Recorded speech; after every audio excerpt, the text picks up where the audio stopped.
Hello, I'm Marina Orms of Astrology Heals at astrologyheals.com, and I just wanted to talk to you a little bit today about the energies of change. And so we have had many months, as I've mentioned in recent videos, many months of Capricorn energies, and very strong, very intense Capricorn energies. And Capricorn is about restriction.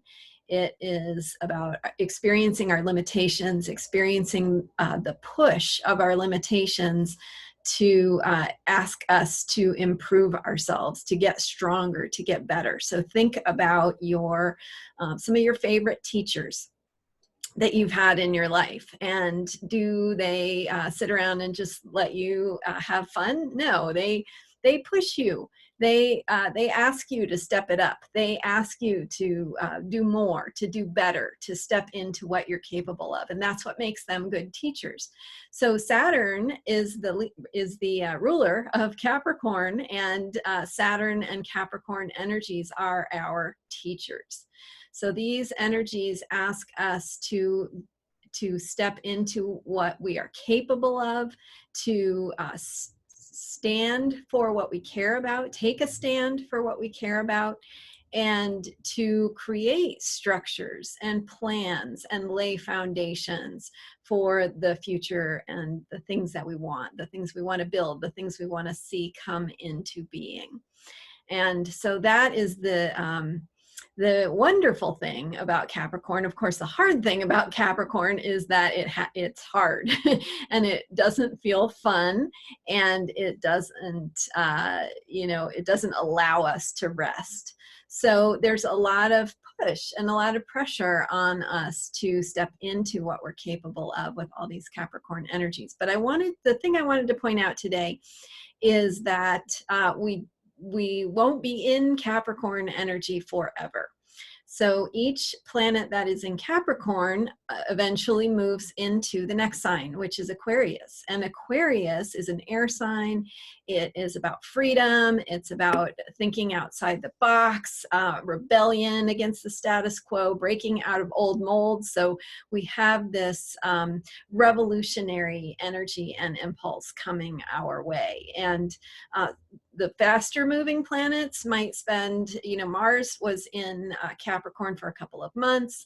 Mars is now in Aquarius. It will move, through that sign in a couple of months as well, because of how quickly Mars moves through the zodiac. Saturn moves much more slowly. Saturn has a 29-ish year cycle.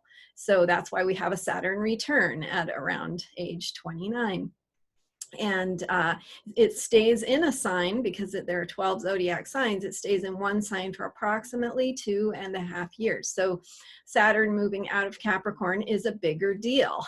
And Saturn has now moved out of Capricorn and into Aquarius, which brings us into this space of touching into freedom, tapping into possibility, new solutions, thinking outside the box, new paradigms and new possibilities.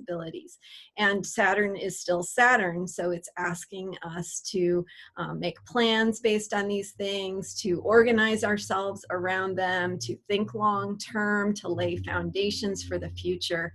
And of course, meanwhile, we still have Pluto, which moves even more slowly than Saturn. Pluto is still in Capricorn and will be until 2023.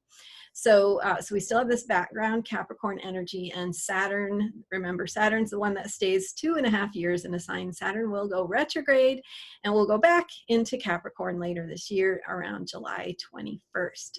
So we're going to have this Capricorn energy is not over. This intensity, this pressure, this demand that asks us and pushes us to step into what we're capable of is going to continue.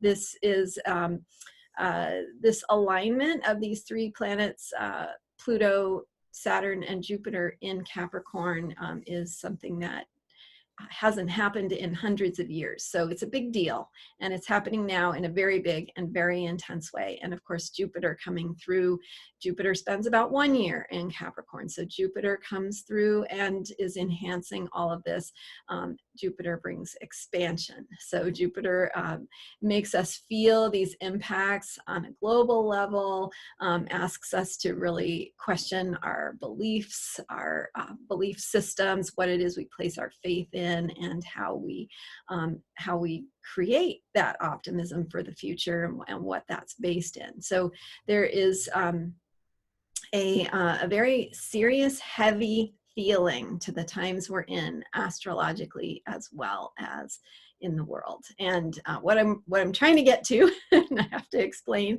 is that we're heading toward this more Aquarian energy. And so if you are feeling disappointed that your favorite candidate didn't win the primaries, if you're feeling frustrated, why can't my movement, why can't people open their eyes and see what needs to happen in terms of change, in terms of social justice, in terms of equality, in terms of equal opportunity, and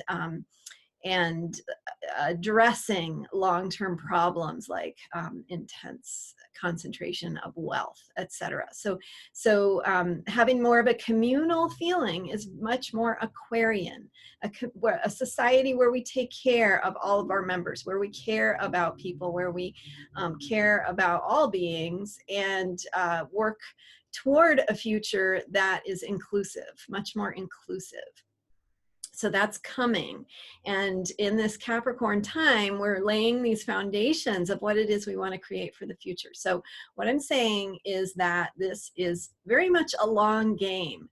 And so I really encourage you not to get frustrated, not to give up, not to feel like there's no hope, because we're really at that phase that's so critical right now, to keep laying those foundations, keep doing the work of the changes that you want to see, because you're going to start to see them, but what you see in the future is going to be based on what you did right now.